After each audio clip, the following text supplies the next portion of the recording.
guys! Welcome back to Travel Adventures channel. Okay, so this time, andito po tayo sa train. Ayan. So, yan po ang train to Busan. Ayan. And we're going to have an adventure today until tomorrow to Busan. Samahan niyo po ako at itatry natin kung kaya nating padyakin hanggang Busan today. So, we're going to ride from Chilguk to Busan. Samahan niyo po ako!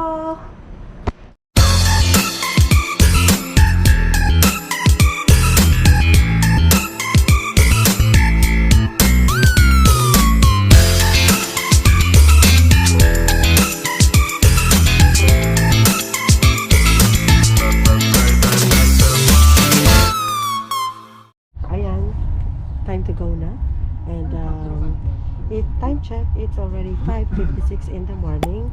So yun nga, updated sila. Pag sinabi nila 5:56 yung alis, at that time talaga aalis ang train, whether late ka, so next ka na lang.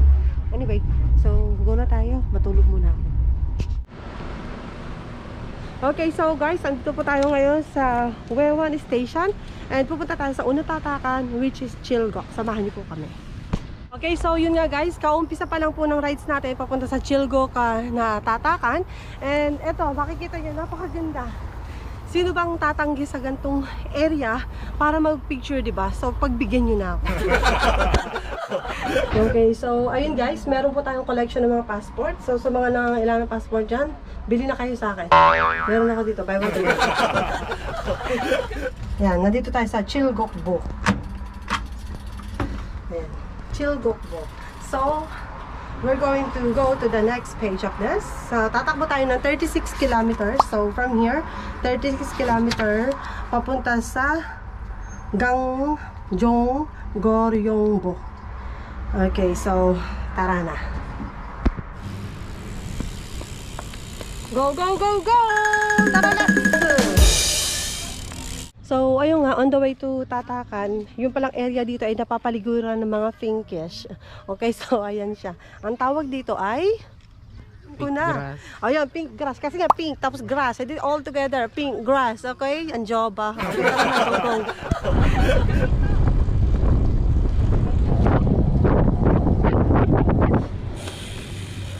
Nasa gitna pa yung ano. Okay, so guys, andito tayo ngayon sa Gangjong Goryongbo. So, next destination natin, ito, Dalsongbo. Tatakbo tayo ng 23 kilometers. Okay. Go, go, go!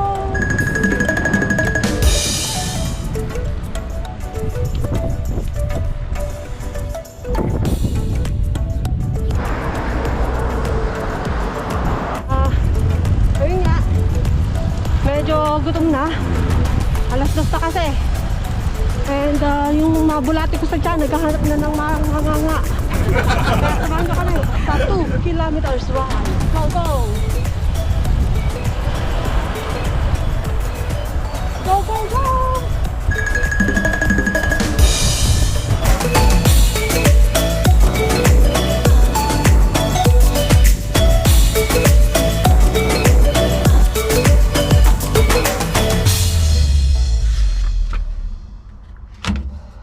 Push na lang, oh. Dito next natin, 38 kilometers.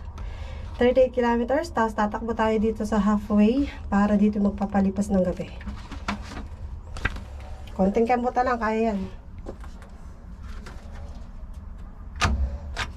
Oh. Done. Naka-on pa na to. Okay, so next is, ayan na, nag-pump up na siya. Ayan, nagpop up na kasi andito na tayo sa Dalsongbo Indian Center.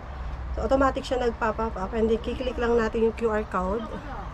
Ayan, meron, makikita nyo yan. May ganyan siya. And then, tatapat lang natin dito. Ayan, nakita nyo naman. Nag-notify na. Click. And then, for you to check it, click this one. And then, i-click natin yan yung, nasan yan, Nakdong. Ayan. So, andyan, makikita nyo yung date. Ayan, okay na siya. Galing, di ba?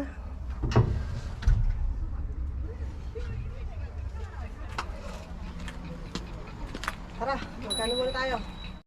Ayun nga, nagtatagaktak na yung pawis ko and at the same time, kumukulo na rin yung tiyan ko kaya samahan nyo ka tayo kakain muna doon. Titingin tayo kung anong pwedeng makain natin. Go, go, go! Okay, so kain tayo. Pangkain, ano to, pagkain pang masa lang. Ayan, kanin, nilagyan ng toyo at may ham. O, diba? Style Pinas. And then, syempre, hindi mawawala ang ramyun. And samahan natin ng iced coffee. And 2 liters of water. Sa halagang 8,000, solve na ang ating lunch.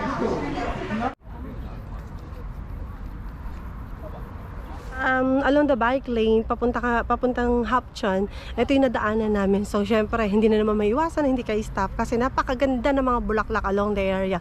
So, ayan o, ang ganda, grabe. As in.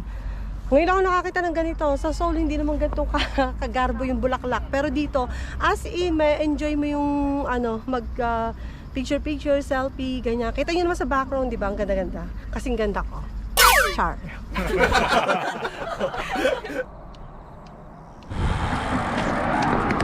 Happy picture. Ayan. So, only bikers can relate. Pag may tunnel, alam na. Tigil tayo para mag-picture.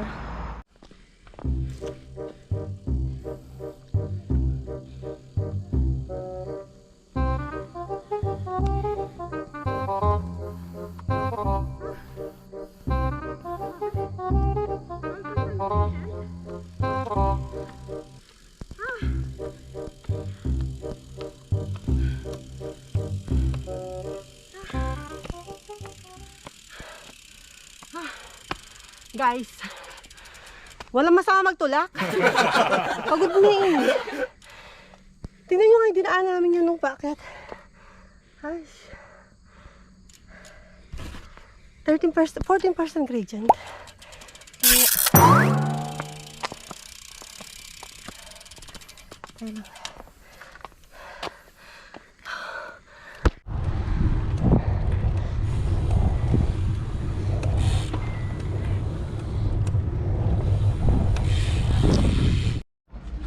Okay, so ayun guys, andito tayo ngayon sa Hapcheon, Changnyeongbu.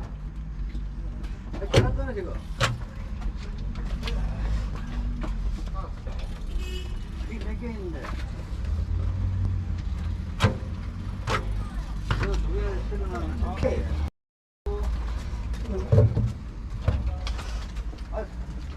Okay, so ayun guys, for here in Hapcheon, kapag pagod na kayo na tumakbo ng 55 kilometers to Hanji or to next destination, you can just take a truck. You can rent a truck, and I don't know how much they will gonna ask, but someone told me that you have to pay about 50,000 won for that, but I don't know if it is per head. Okay, so ayun lang.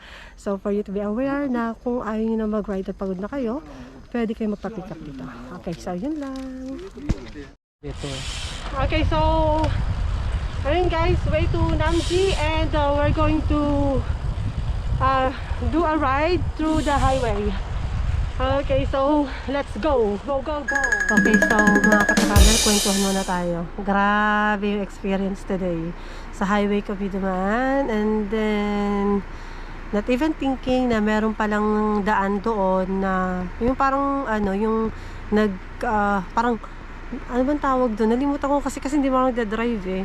Ano siya, yung parang yung way daw na yun ay parang signal sa mga driver ng mga sasakyan pagka yung malakas ang ulan or snow para hindi sila mag-sled, ganon. So ayun, yun yung dinaanan, and then sa daan na yon, may kapraso lang na daan, tapos meron pang lubak yung gitna. O di ba, imagine mo kung paano ako magra-rides ng ganun na. Tapos ang dilim-dilim pa. Grabe. But still thankful to God kasi surviving. Yan. So this time, andito tayo sa malapit sa Namji na at mag-rest. And we have to take 13 kilometers for tomorrow sa next na tatakan. And then after that, 3 more left. And then, finish na ang ating Busan trip. Okay. So, ayun. Samantalahin ko na rin yung chance. first, I want to thank Kuya Peter Danang kasi sa mga information na i-share niya, especially sa pag